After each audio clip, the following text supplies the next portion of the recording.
राज ठाकरेंनी मराठी भाषा गौरव दिनाच्या सगळ्यांना शुभेच्छा दिल्यात। समाज माध्यमांवर मराठीमधून व्यक्त व्हा असं यावेळी राज ठाकरे म्हणाले।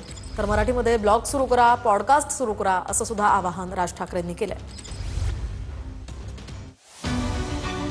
सर्व मराठी भाषिकांना आणि जे मराठी भाषिक नाहीत पण जे मराठी भाषेचा इथे राहून आदर करतात आणि बोलतात किंवा बोलण्याचा प्रयत्न करतात त्यांना देखील मनपूर्वक शुभेच्छा।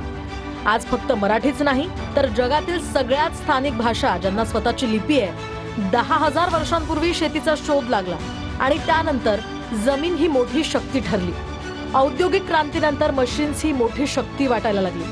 जसं डिजिटल युग सुरू झालं तसा डेटा शक्तिवान ठरला आणि आता कृत्रिम बुद्धिमत्तेच्या काळात हा डेटा ज्या भाषांमधून तयार होईल त्या भाषा शक्तिशाली ठरतील। मराठी जनांनी मराठी भाषेत न अतिप्रचंड पण उत्तम दर्जाचा डेटा तयार होईल हे बघितलं पाहिजे। यासाठी जास्तीत जास्त प्रमाणात समाज माध्यमांवर मराठीमध्ये व्यक्त व्हा। तुम्ही ज्या क्षेत्रात तज्ञ असाल त्याचे मराठीमध्ये ब्लॉग्स सुरू करा, मराठी पॉडकास्ट सुरू करा। कम्प्युटर कोडिंग करण्यापासून ते मराठी भाषिकांनी सुरू केलेले डिजिटल विश्वकोश तयार होऊ देत। शाळांमध्ये कृत्रिम बुद्धिमत्ता विषय, ती प्रणाली कशी हाताळायची हे सगळं मराठीत मुलांना शिकवलं जावं।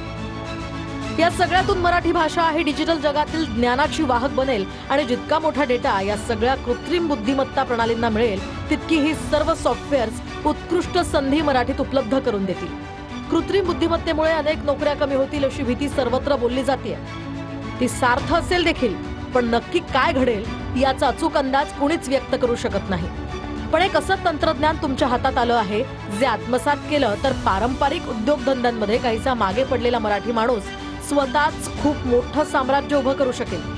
माध्यमांवर मराठीत टाका, द्वेष पसरवण्यापेक्षा नवीन सकारात्मक माहिती टाका। तुम्हा सर्वांना मराठी भाषा गौरव दिनाच्या पुन्हा एकदा मनपूर्वक शुभेच्छा। राज ठाकरे।